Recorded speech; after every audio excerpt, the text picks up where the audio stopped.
Ma'am, ऐसी कौन सी शारीरिक या मानसिक परेशानियां हैं जिनके उपचार के लिए योगा में प्रॉप्स का इस्तेमाल करना ज़रूरी होता है?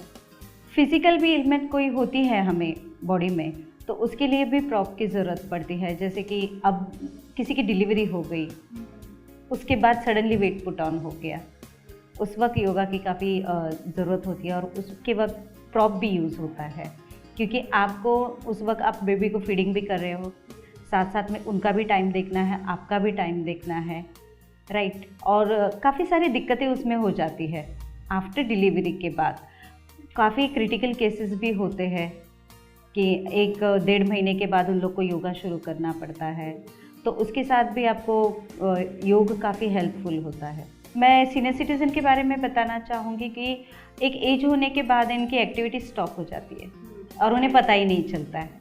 पता नहीं चलने के कारण फिर फिंगर्स ऐसे धीरे धीरे ऐसे बेंड हो जाती है और उनकी तरफ उनका ध्यान ही नहीं होता है और वो इसी तरह से लाइफ गुजारते हैं। कभी कभी आपने देखा होगा लेडीज़ या जेंट्स की भी फिंगर्स भी थोड़ी सी ऐसी कम होती है, वो स्लीपर शूज़ वगैरह पहनते हैं बट फिंगर्स में मूवमेंट नहीं होती है, गैप नहीं होता है फिंगर्स में, क्योंकि इसके अंदर है ना मूवमेंट ही नहीं है, बिल्कुल फिंगर्स में मूवमेंट नहीं है। और हाथ भी इनके काफ़ी वज़न नहीं उठा पाता है क्योंकि मसल स्ट्रेंथन है ही नहीं, क्योंकि उन्होंने वज़न उठाया ही नहीं है कभी और एक्सरसाइज तो की ही नहीं है कभी।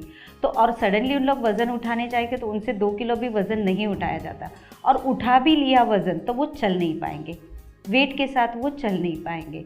तो इसके लिए योग प्रॉप के साथ करना बहुत अच्छी बात है। तो वो धीरे धीरे आपके मसल को स्ट्रेंथिंग देता है, हाँ, और आपका कॉन्फिडेंस भी बिल्ड करता है। अब एक सीनियर सिटीजन ने योग शुरू किया, धीरे धीरे आपके घुटनों में दर्द है, हमने एक्सरसाइज दी, नीज़ की एक्सरसाइज दी, वॉकिंग एक्सरसाइज, साइकिलिंग करवाया उनसे, लेटे लेटे साइकिलिंग की उन्होंने, धीरे धीरे वो स्ट्रेंथ रिटर्न आ जाती है।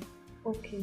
तो मैम, कई लोग शारीरिक और मानसिक कोई विकार से पीड़ित हों तो उनके लिए कौन सा जो प्रॉप है वो इस्तेमाल नहीं करना चाहिए, उसकी आप क्या सलाह देंगे? सबसे पहले मैं बोलूँगी गैजेट से दूर रहे। Gadgets, okay. जो हमारा मोबाइल फ़ोन है, ये सिर्फ बच्चे ही नहीं, सीनियर सिटीज़न भी, क्योंकि उनके पास टाइम पास के लिए और कोई चारा नहीं है ना। तो वही चीज़, क्योंकि रेडिएशन से भी काफ़ी सारी बीमारियां होती है और ज़्यादा सुकून हम उसी में ढूंढते हैं, जी, मोबाइल में। तो मैं यही कहूँगी, तो मोबाइल से थोड़ा दूर रहिए। काम क्या है मोबाइल का, उतना ही यूज़ कीजिए।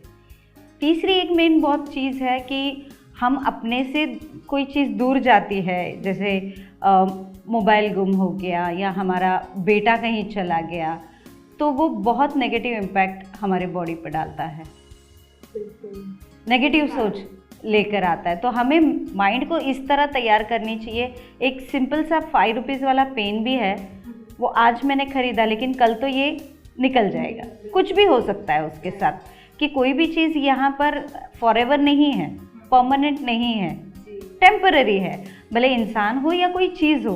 तो ये इस तरह अपने मन को प्रिपेयर करना चाहिए कि कोई भी चीज़ परमानेंट नहीं है बाबा, टेम्पररी है। लेकिन हम चाहते कि सब हमारे पास रहे, घर रहे, बीवी रहे, बच्चा रहे, लेकिन ये पॉसिबल नहीं है। इनके जाने के बाद दुख होता है और वो दुख धीरे धीरे, जैसे मैंने पहले कहा था, कि अंदर ही अंदर अपने हमारी बीमारियों का घर बना देता है।